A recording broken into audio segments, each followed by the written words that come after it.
Bienvenue une fois de plus dans votre émission Cœur de l'homme.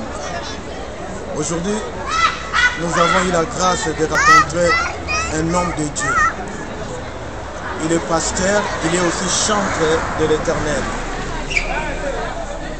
Il avait fait un album qui avait comme titre Rêve. Et aujourd'hui encore, il revient dans le même titre, mais cette fois-ci, ce rêve numéro 2. Il a chanté aussi une chanson à l'intérieur. Vous aurez l'occasion d'en avoir. Il a chanté pour le Congo, notre beau pays. C'est pourquoi nous allons essayer un peu de lui poser certaines questions pour savoir un peu son idée dans son album qui s'intitule Rêve. Bonjour pasteur. Bonjour. En tout cas, nous avons la joie de te recevoir aujourd'hui dans notre émission Cœur de l'homme. Nous savons que vous venez de loin, vous venez de l'Italie, et quelqu'un qui vient de loin, comme dit la Bible, nous apporte une eau fraîche. Et cette eau fraîche là que vous nous avez apporté aujourd'hui, c'est l'album Rêve, mais Rêve numéro 2. Topamboli Minzame, pasteur na album Boni Mboka uti na Italie. Mboka vraiment eza malamu na kuzini kuvula kuta na zama principal suza awa kusala c'est bien mis Amen. Pasteur, topesi mpe bana Italie oyo baotala biso mbote mingi tika ete nzambe na biso mpe abatela bino bisika bozali. Tokengi kosolola ntina album na yo Rêve. Liboso album ya liboso ebimaki kombo nango Rêve, lelo lisusu oye lisusu na Rêve volume 2. Pourquoi Rêve volume 2?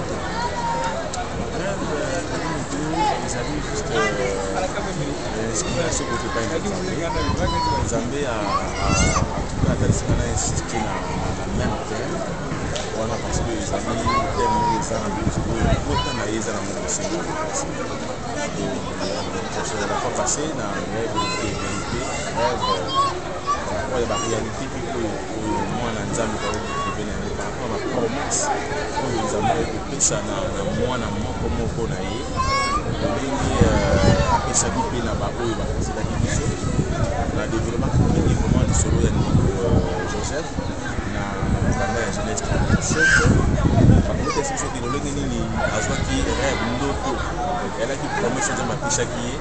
Mais tant qu'Amérique, total, c'est un peu ça qui est peut-être c'est que un problème comment mon aîné, Oyo, et ça qui même que.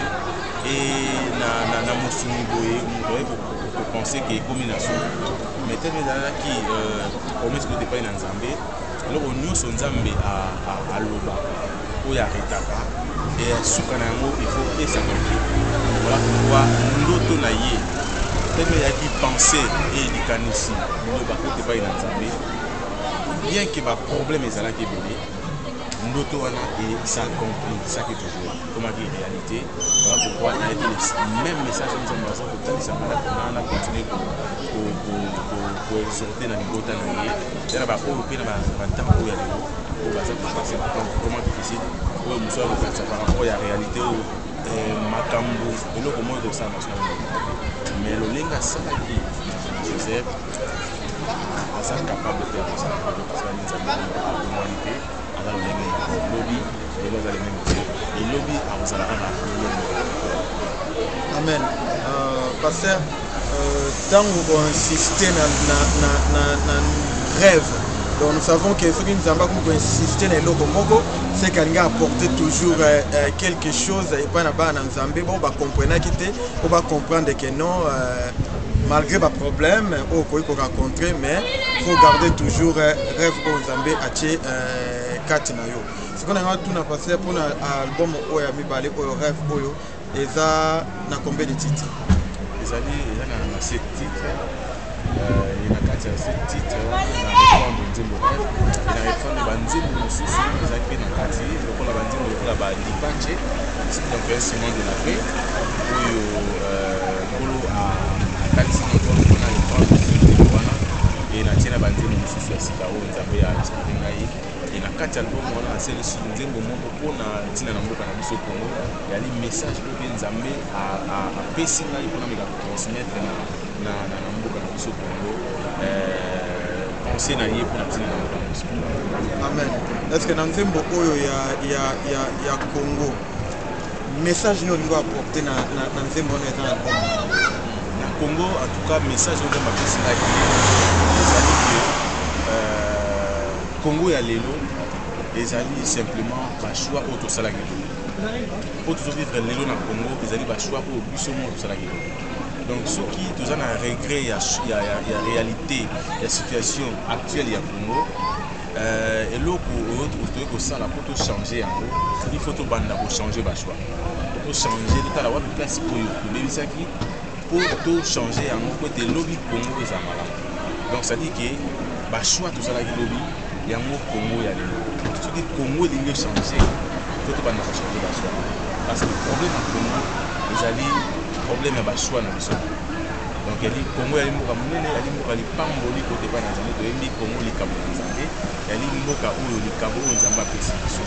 Mais soki ezo se retrouver na situation ezali c'est parce que d'un côté biso mboka na Nzambe il faut tosala quelque chose mpona ntina na kote Congo ekota na desitine na ye. Yali message oyo Nzambe apesi ngai changement ya mentalité changement ya bachoix ya lolenge ya lokola nzela oyo okendaki okuti sens unique soki obandeli nzela ata 150 000 fois yebaki kolekaka te. Donc pour leka eloko moko fosala kaka il faut changer nzela. Donc il faut tochanger banzela tochanger bamentalité voilà tomonaki Congo na biso ekokoma meilleur parce que problème eza Nzambe te mais problème ezali position na biso liboso na Nzambe mpona ntina na mboka na biso message. Je crois que le message que les âmes ont cassé pour les âmes qui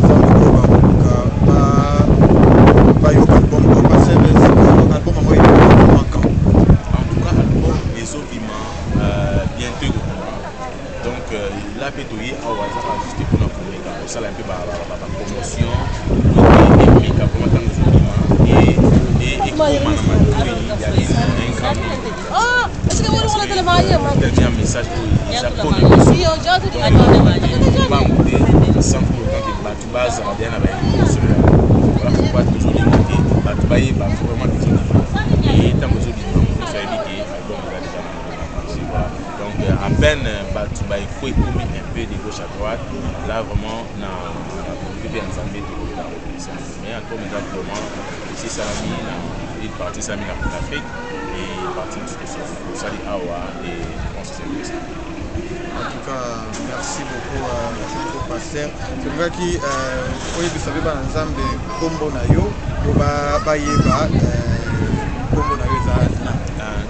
Pasteur patient, nazali pasteur Moïse Bologna, nazali frère Nabino frère patient, nazali moko ya mondimi na kati na libota na Nzambe. Nazali na Bologne et awa ezali la volonté de Dieu, ezali ndako nanga. De temps en temps, c'est ici que la famille dans le Seigneur. Voilà, mais quand on a pasteur patient, frère patient, on va y aller, patch est un instrument de paix.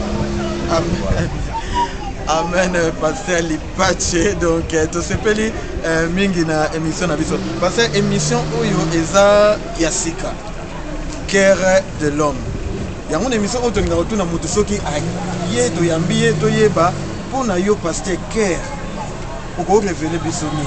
Pour révéler Bananzambo, Baota la Bisso, Baye Bakeno, cœur pour na yo Ezali. Cœur Ezali vraiment centre, il y a Nyon surtout pour la sécurité. Et le Nyon surtout, tu vois ça avant de poser acte et Bandara dans la sécurité. Donc, cœur est un moteur même, il y a vie à vous. Donc cœur ça tout capital pour la série. Donc ce qui cœur nan makamisa na monter marqué jamais au même il faut bima libanda il faut manipuler sur la base. Donc cœur les alliés vraiment capital. Il y a des moteurs. Merci beaucoup. na réponse na yo mais biso pe cœur de l'homme tant to choisir ça qui thème oyo tolinto loba na Proverbe chapitre 3 verset 1 tu okiti na sevi bezo bakeno mon fils n'oublie pas mes enseignements et garde mes commandements dans ton cœur. Donc pour na biso cœur de l'homme to c'est l'émission oyo non pas kaka po bato bayo ka ba interview ya ba musicien ya ba pasteur et tout mais pour bato ba comprendre que non kati na mitema na biso to garder ba mibeko na nzambe to garder liloba na nzambe to ba ko tia liloba wana na misala po to mona nde gloire ya nzambe ne ko monisama to za teka ba chrétien oyo bazali ko tambola sans pour autant ba yeba que non to za bato mo nzamba tia biso à part pour na musala na ye donc c'est na biso liloba na nzambe to garder ngo to ba ko tia mo na misala likamnyo to ko telema to la kaka ndenge liloba et lobami bongonde le kumu vraiment ekozonga na epai na nzambe. Voilà pourquoi biso to sali émission oyo cœur de l'homme et puis lokola ndenge oto loba makambo suze bombama na kati nde na kati émission oyo pe tozokende koluka bandeko pe babombama baartiste oyo pe nani bayebani te baza na eloko ya nzambe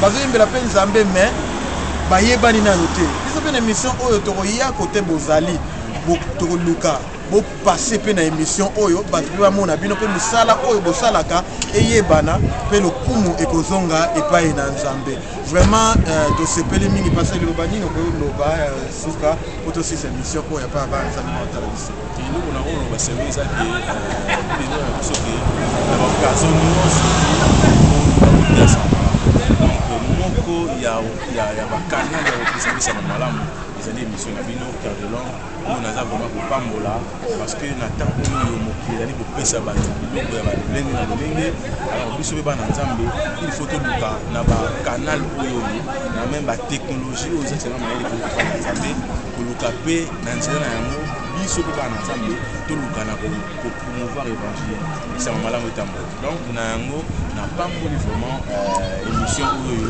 ezali vraiment objectif na yango ezali ya kointercale mpe monde ya ténèbre mpona kotalisa vraiment makambo ezali kouta epai na nzambe pense na nzambe donc voilà na eloko na oyo koloba ya suka yango wana mpona émission na bino mpe nakomisi mpe napamboli nzambe mpona koyambinga encore une fois na kati ya émission oyo. Merci beaucoup, pasteur. Merci bien aimé, vous qui avez eu la grâce de nous suivre. Est-ce que notre Dieu vous bénisse en suivant cette interview? Merci. Merci à vous. J'ai pris là? À quel? On boit?